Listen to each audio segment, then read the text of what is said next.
যে আমি সেনাবাহিনীতে আছি, আমি যা কিছু করব, আমি এক ধরনের ইমিউনিটি পাবো। এটা উচিত না। এই ধারণাটা এবার এই আদালত ভেঙে দিয়েছে, এই ট্রাইব্যুনাল ভেঙে দিয়েছে। আমি এটাকে প্রশংসা করি। আমি মনে করি যে ভাই আপনার আর এই মামলাটা, আমি এটাও মনে করি এটা মার্শাল ল আন্ডারে না, এটা আপনার এই ট্রাইব্যুনালে হওয়া উচিত। ট্রাইব্যুনালের আইনটা এরকমই, একমাত্র সংবিধান ছাড়া অন্য কোনো আইনের সঙ্গে ট্রাইব্যুনালের আইনে যদি কোনো বিরোধ হয় তাহলে ট্রাইব্যুনালের আইনটা টিকবে, ওটা টিকবে না।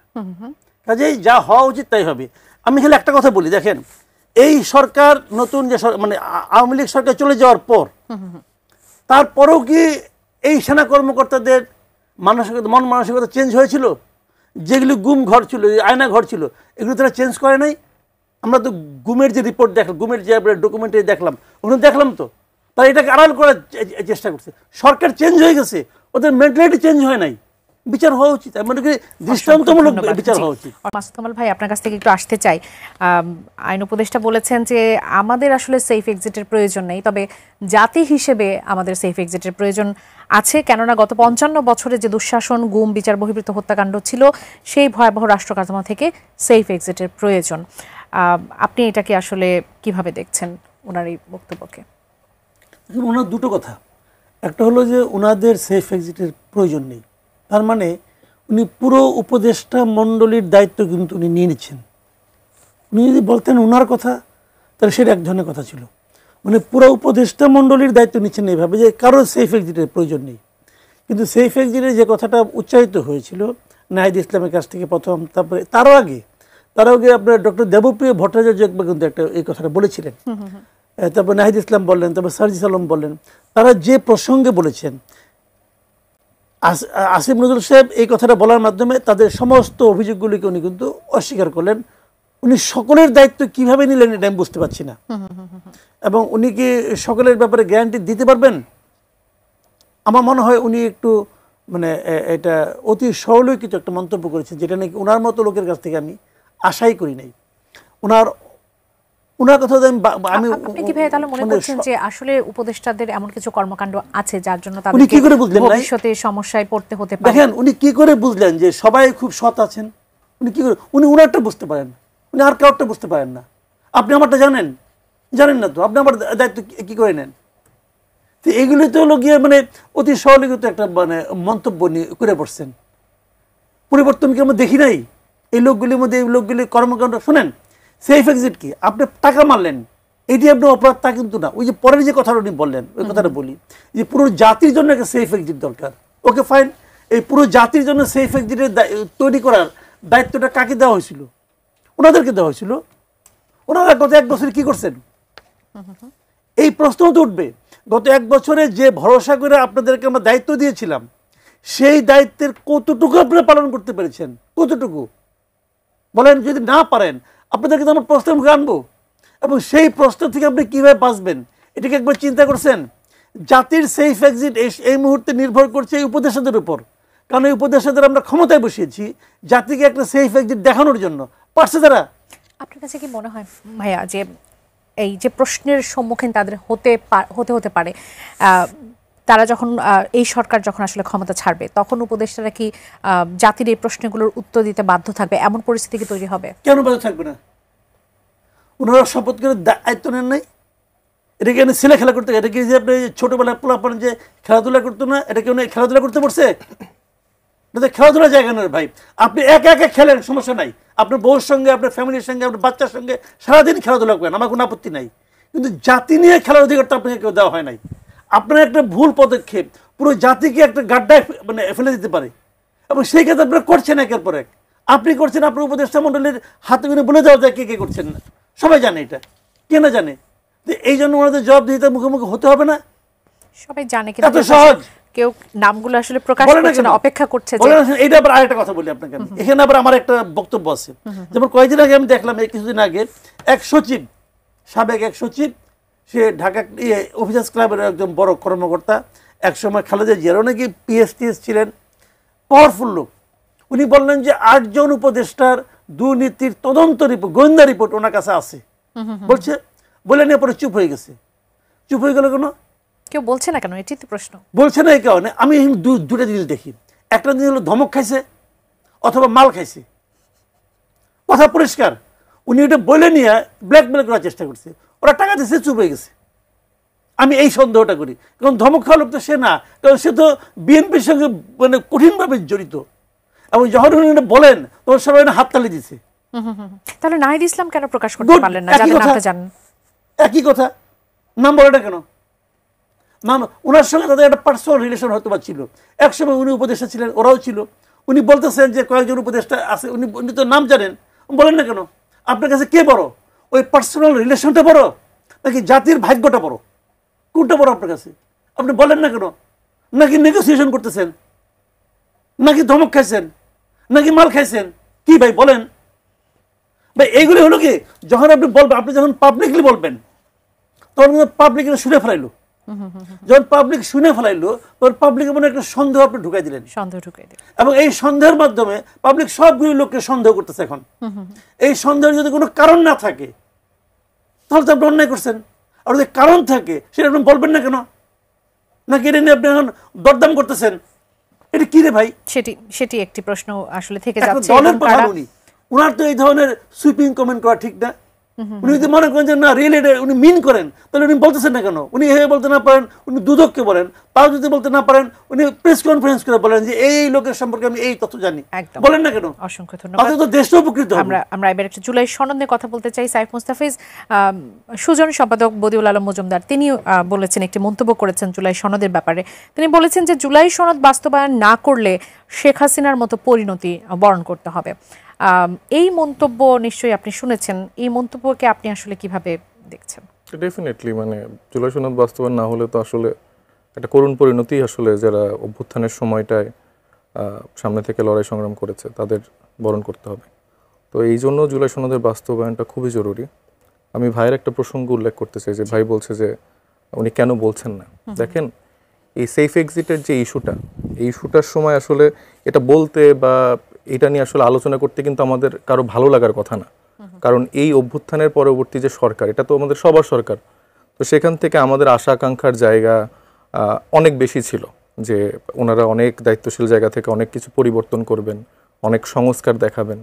তো সেই জায়গায় তো যখন আসলে ব্যর্থতার কথাগুলো আসে বা আমরা জানতে পাই যে অনেকের পকেট ভারী হয়েছে, অনেকে দুর্নীতি করেছে, তো সেটা যখন আবার আওয়ামী লীগের সাথে কম্পেয়ার করার সুযোগ তৈরি হয়, তো সেটা আমাদের জন্য বলতে বা আলোচনা করতে আসলে আমাদের স্বাচ্ছন্দ্য কারোরই লাগার কথা না।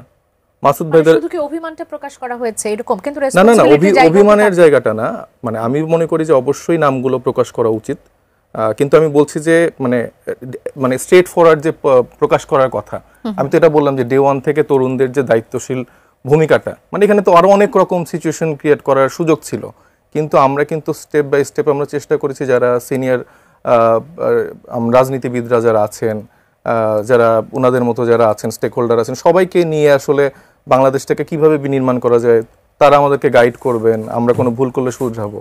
কিন্তু এখানে যেরকম একে অপরের উপরে দোষাদোষী এবং মানে একরকম দুর্নীতি, এগুলোর যে একরকম মহা উৎসব শুরু হলো, সেটারকে আসলে আমরা এখন যেভাবে আসলে দেখতে হচ্ছে, এটা আমাদের আসলে কারো এক্সপেকটেশন ছিল না। যদিও এখনও কিছুটা সময় আছে আমার মনে হয় যে এই সিচুয়েশন থেকে বের হয়ে আসার। কিন্তু যেটা বললাম যে মাসুদ কামাল ভাইয়ের আসলে এগুলো বলতে খুব আনন্দ পায়, এখন আনন্দ পায় এই জন্যই যে তারা তো আসলে চেয়েই ছিল যে আসলে এই ব্যাপারগুলোই ঘটুক। মানে এটা কিন্তু তার বলার মধ্যে একটা খুশি আছে, আনন্দ আছে। কারণ হচ্ছে যে তারা বিভিন্নভাবে, আমি দেখছি যে উনি ডে ওয়ান থেকেই এই সরকারের সব থেকে বড় সমালোচক।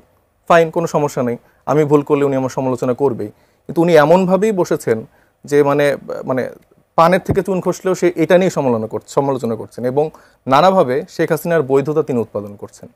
17 বছর ধরে হাসিনার শাসন আমল কিভাবে বৈধ ছিল এবং কিভাবে তারা সিস্টেমেটিক পদ্ধতিতে আইনের মধ্যে থেকে সব কার্যক্রম চালনা করেছেন, এবং তার আসলে এরকম কোনো ভুল নেই, সেটা তিনি যেভাবে ওয়ারেন্টটা উৎপাদন করেন, এবং এখন এই সরকারের যে কি ভুল এবং তার সাথে একটা পার্থক্য তৈরি করে দিয়ে তার এই আনন্দটা হচ্ছে। আমি একটু বলে দিই, তিনি বিভিন্ন সময়ে আমরা দেখতে পাচ্ছি যে বলার চেষ্টা করছে যে আওয়ামী লীগকে কিভাবে প্রাসঙ্গিক করা যায় নির্বাচনে। কেন করছেন ভাইয়া?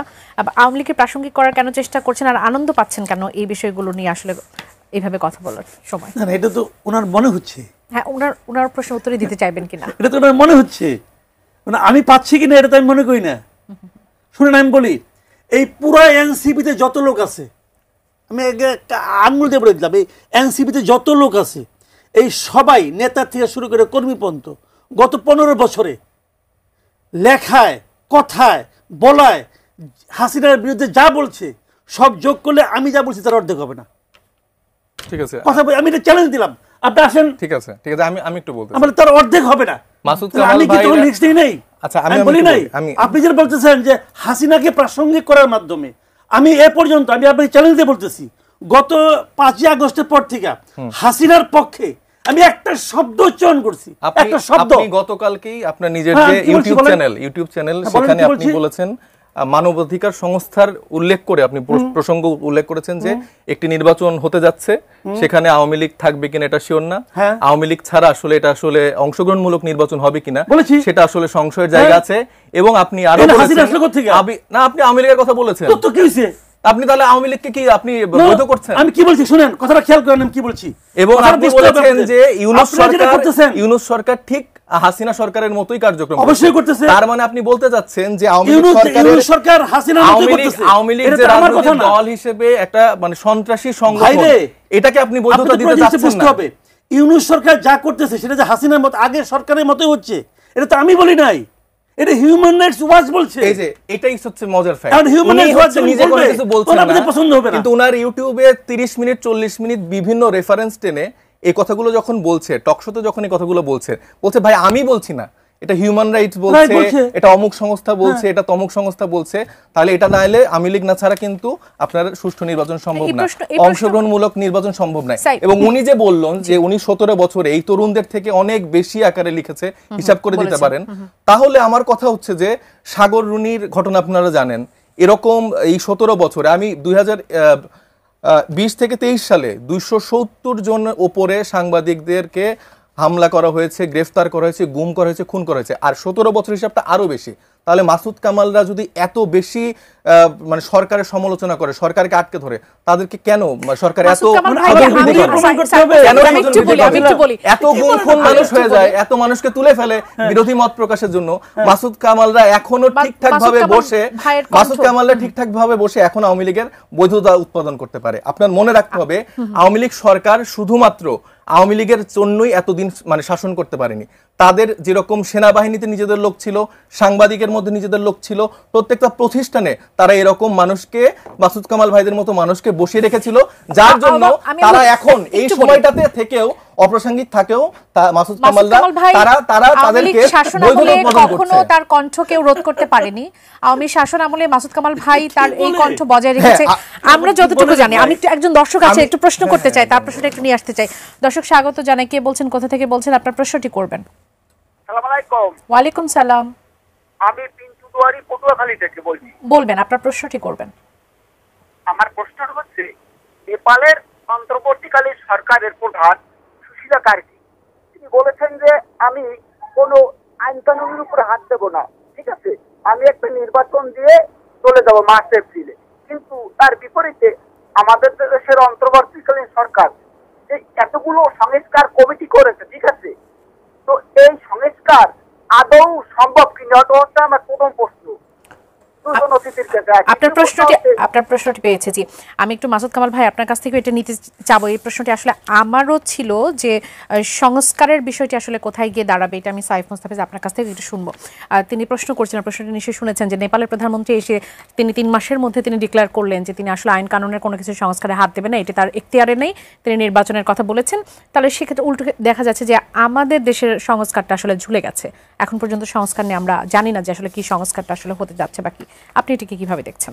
শুনেন, এরা সংস্কার করতে যাচ্ছে, এই সংস্কারটা এখন ঝুলে গেছে এই কারণে যে এই সংস্কারের শুরুটাই ঠিক ছিল না, এবং শুরুর থেকে আমি বলছিলাম কেন ঠিক ছিল না, এবং শুরুর থেকে বললেই তো খারাপ হয়ে গেলাম। ভাই আমি শুরুর থেকে বলতেছি এটা ঠিক হবে না। দেখেন এখন কি হয়েছে, আমি একটা এক্সাম্পল তো বলে খেলাম, আপনি দেখেন এখন কি হচ্ছে, এটা কিভাবে বাস্তবায়ন করবে এটা নিয়ে আলোচনা হচ্ছে।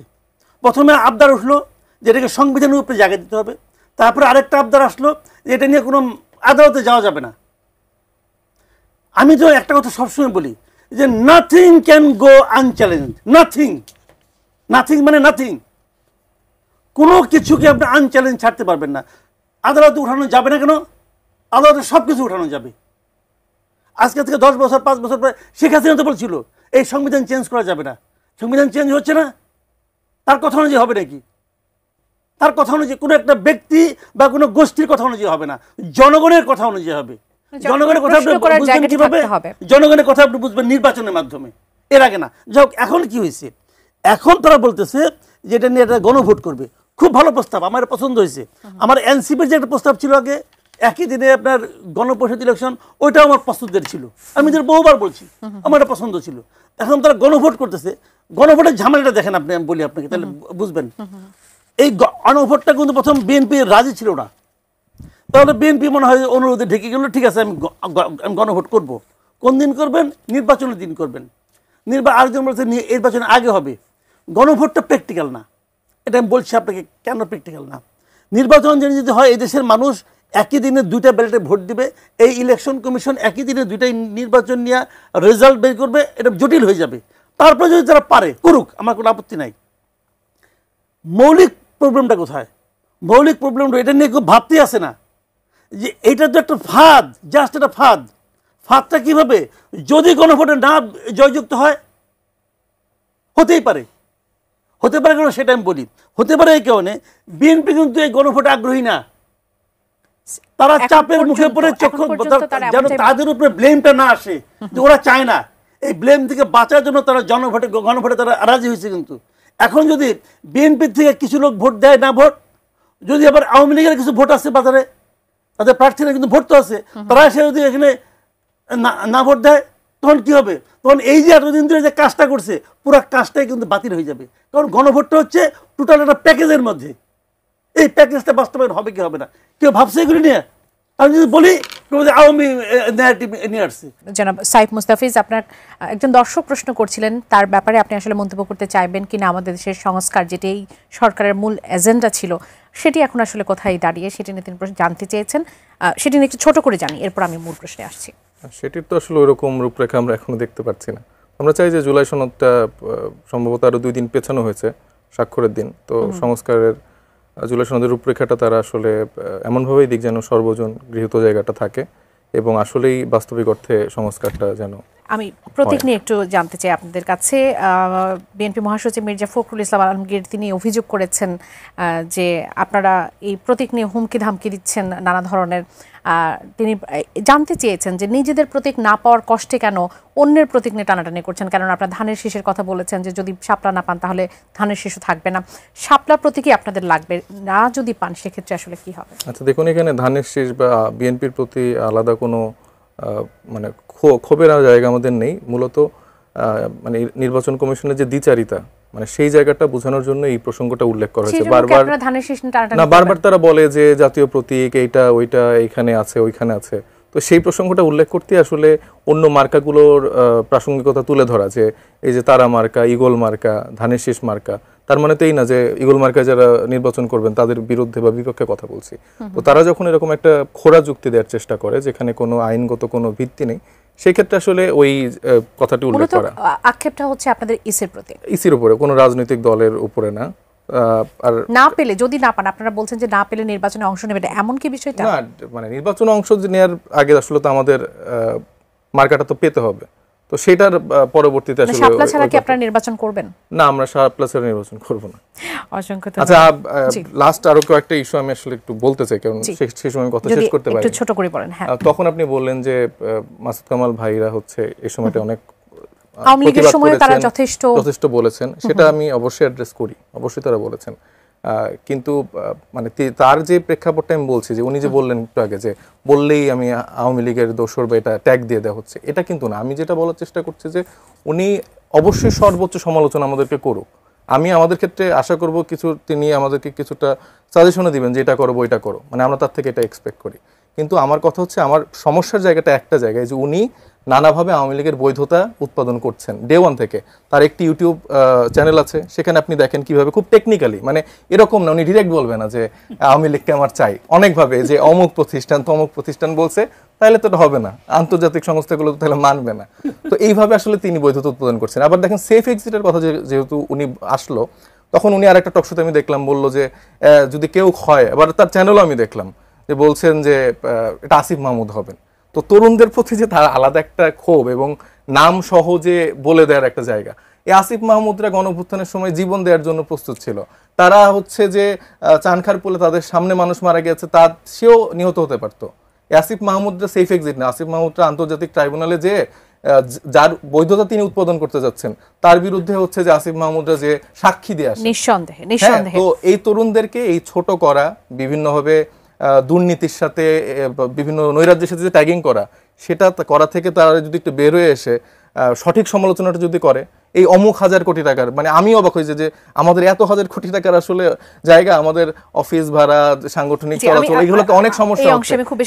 আমি একটু শেষ করি, এই জায়গাগুলো সমস্যা হয়ে যাচ্ছে। তো এইভাবে ট্যাগিং করছেন, যেগুলো সলিড ইনফরমেশন, যেরকম সার্জিস আলমের নামে একটা কথা ছিল যে উনি এরকম শোডাউন দিলেন, এটা সবাই আমরা সমালোচনা করেছি। দলীয় ফোরাম থেকে আমরা কেউই এই নতুন রাজনৈতিক বন্দোবস্ত জায়গাটা চাই না, কিন্তু মাসুদ কামাল ভাইরা 17 বছর ধরে আওয়ামী লীগের বৈধতা উৎপাদনের জায়গাটা মানে উনি বলছেন যে করেনি, তারা বিভিন্ন সমালোচনা করেছেন।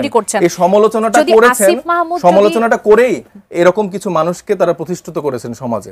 হ্যাঁ, সেই প্রথম থেকে এরকম কিছু মানুষ আছেন, আপনি দেখবেন। সেটা নিয়ে কি প্রশ্ন করা যাবে? কি আসিফ মাহমুদরা যদি বিতর্কিত কিছু করেন সেটা নিয়ে প্রশ্ন করা যাবে, আপনি সমালোচনা করা যাবে, 100 বার করা যাবে। কিন্তু আমার কথা হচ্ছে যে আপনারা হচ্ছে এটা করতে পারবেন না যে আপনি এই 1.5 বছর ধরে বিভিন্নভাবে নানা কায়দায় আওয়ামী লীগের বৈধতা উৎপাদন করবেন আওয়ামী লীগের এজেন্ট হিসেবে, সেটাতে আমাদের আসলে সমস্যা। ভাই আপনি বলবেন, আমি প্রশ্ন করছি। আমি আওয়ামী লীগের এজেন্ট যে কথাটা বললেন সর্বশেষ যে বাক্যটা,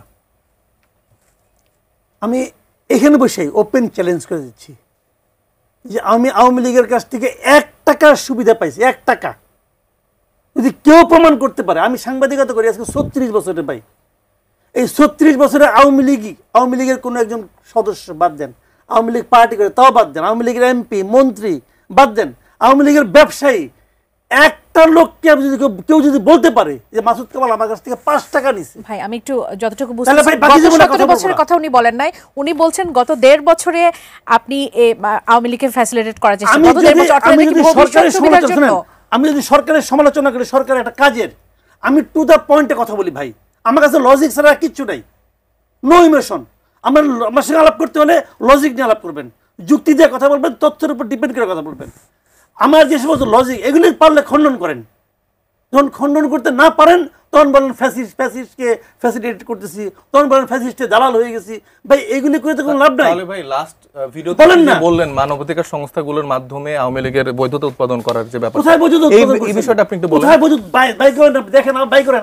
আপনি কি বলছেন লাস্টের 1 মিনিটটা আপনি নিজে বলেন। আমি কি বলি সেটা বলি, আমি কি বলছি মুখস্থ করে রাখি নাই, ওটা এখানে আছে, দেখেন আবার দেখেন, দর্শক যারা আছে তারাও দেখেন, দেখে তারপর আলাপ করেন। আমার বক্তব্যের কথা সেটা আমি বলি। আমি বলছি যে ওখানে হিউম্যান রাইটস ওয়াচ তারা কি বলছে, তারা যেভাবে কথাটাকে শেষ করছে, তারা বলছে যে এরা এই একটা আইনের মাধ্যমে দেশের মধ্যে বিভিন্ন রকম দমন প্রয়োগ চালাচ্ছে, বরং সরকারের উচিত হবে এগুলোকে বাদ দিয়ে একটা শান্তিপূর্ণ ও অংশগ্রহণমূলক একটা নির্বাচনের পরিবেশ তৈরির জন্য উদ্যোগ নেওয়া। এটা মীনাক্ষী গাঙ্গুলি বলছে। তুই মীনাক্ষী গাঙ্গুলিকে আমার ভাই হয় নাকি রে ভাই? সে বলছে এটা তো ওপেন ভাই, মীনাক্ষী গাঙ্গুলি আপনার ভাই নইতে পারে, তাহলে এটা তো ওপেন দে ভাই, হাসিনা তারা আপনার ভাই ব্রাদার হইতে পারে। আপনি এগুলাও বলছেন যে মানবাধিকার সংস্থাগুলো বলেছেন যে এই নির্বাচন অংশগ্রহণ গুণমণি ভাই, মানবাধিকার সংস্থা বলছে। হ্যাঁ আচ্ছা ঠিক আছে, গুলো বলেন কি আপনি? আচ্ছা ঠিক আছে, মানবাধিকার সংস্থার কথা বলছেন। হ্যাঁ এটা বলছি তো, বলছেন যে এই নির্বাচন অংশগ্রহণমূলক হবে কিনা আওয়ামী লীগ ছাড়া, এটা বলছেন কিনা আপনি? হ্যাঁ আমি কি বলছি আমার খেয়াল নাই, আমি যেটা বলছিলাম শুনুন। আপনি বলছেন যে ডক্টর ইউনূস আমাদের ইমেজকে কোথায় নিয়ে যাচ্ছে, হাসিনা সরকারের সাথে, মানে আপনি ইউনূস সরকারকে সমর্থক বলছেন। না না, উনার এই আমলটাকে আপনি তার সাথে সমর্থক এবং তার সাথে একই বলছেন, এটা ওরা বলছে। এই যে দেখছেন পয়েন্ট এটাই যে উনার কোনো কথা না, উনার কথা হচ্ছে বিভিন্ন মানবাধিকার সংস্থার কথা, বিভিন্ন লোকের কথা। এটা সে 40 মিনিট ধরে এই কথাগুলো অন্যের কথাগুলো ডেফিনেটলি আপনি ডে 1 থেকে অভ্যুত্থানের পরে আপনি দেখেন তার যে ক্রাইটেরিয়া, সেভাবে সে আস্তে আস্তে স্লোলি এই মতামতটাকে গ্রো করতেছে। জনাব সাহেব মুস্তাফিজ, আপনার কাছে একটু আসি, নির্বাচনের জোটের প্রসঙ্গ নিয়ে একটু কথা বলতেই চাই। একীভূত হচ্ছে না নাগরিক কমিটির সাথে, আপনাদের গণ অধিকার পরিষদের সাথে আপনাদেরটা একীভূতকরণ হচ্ছে না। আমার আসলে প্রশ্ন ছিল অনেকগুলো, কিন্তু সময় খুবই কম। এটাতে আসলে ক্ষমতার দ্বন্দ্ব কাজ করছে কিনা, সেই সাথে তারেক রহমানের বক্তব্য থেকে, জনাব তারেক রহমানের বক্তব্য থেকে আমরা জানতে পেরেছি যে এনসিপির সাথে জোট করতে তাদের আগ্রহের কথা বা নির্বাচনের সমঝোতায় যাওয়ার আগ্রহের কথা, আপনারা সেটা নিয়ে কি ভাবছেন? আসলে এনসিপি গণ অধিকার পরিষদ নাকি এনসিপি বিএনপি নাকি এনসিপি জামাত, কোনটি আসলে হতে যাচ্ছে? আসলে দেখুন, মানে আমরা বর্তমানে আসলে ব্যস্ত আছি আমাদের সাংগঠনিক কাজকর্ম নিয়ে। আমরা আসলে জুলাই সনদের জন্য আমরা মাঠে আছি। আমাদের যে জুলাইয়ের শহীদ আহত যে মানুষগুলো ছিল তাদের বিচারের যে প্রক্রিয়া, আওয়ামী লীগের যে বিচার করা, সেটার জন্য আমরা মাঠে লড়ছি। এখনই আসলে নির্বাচনের কোন জোটে যাব কি যাব এরকম আলাপটা আসলে আমরা বলতে চাই না। তবে নির্বাচন যত সামনে আসবে এই আলাপগুলোও উঠবে। এরকম আমাদের যারা রাজনৈতিক লিয়াজুর টিম আছে তারা বিভিন্ন রাজনৈতিক দলের সাথে কথা বসছে। তবে এখানে যদি কোনো জোটও হয়, আমরা প্রথমত চাই যে আমাদের মানে এককভাবে আমাদের যেই জায়গা থেকে আমরা মানুষের কথা বলেছি, আকাঙ্ক্ষার জায়গাগুলো বলেছি, সেটার বাস্তবায়নের জন্য আমরা কাজ করে যাব। সেক্ষেত্রে আমাদের সাথে সমমনা কোনো দল জোটবদ্ধ হতে পারে, কিন্তু একীভূত হওয়ার কোনো প্রশ্ন নেই, এটা আমি ক্লিয়ার করে দিচ্ছি। পরিষ্কার কোনো একীভূত হচ্ছে না। এটা গণ অধিকার পরিষদের সাথে আপনাদের আলোচনা তো অনেকটাই আসলে গণ অধিকার পরিষদের আলোচনা এখনো হচ্ছে, তবে একীভূত এনসিপি কোথাও হচ্ছে না, এটা একদম ক্লিয়ার। এখন নির্বাচনের আগে কোনো জোট হবে কিনা সেটা আসলে সময় বলে দিবে। যদি জনগণের চাহিদা অনুযায়ী এরকম কোনো প্রয়োজন হয় তাহলে সেক্ষেত্রে আমরা কোনো জোটে যেতে পারি বা আমাদের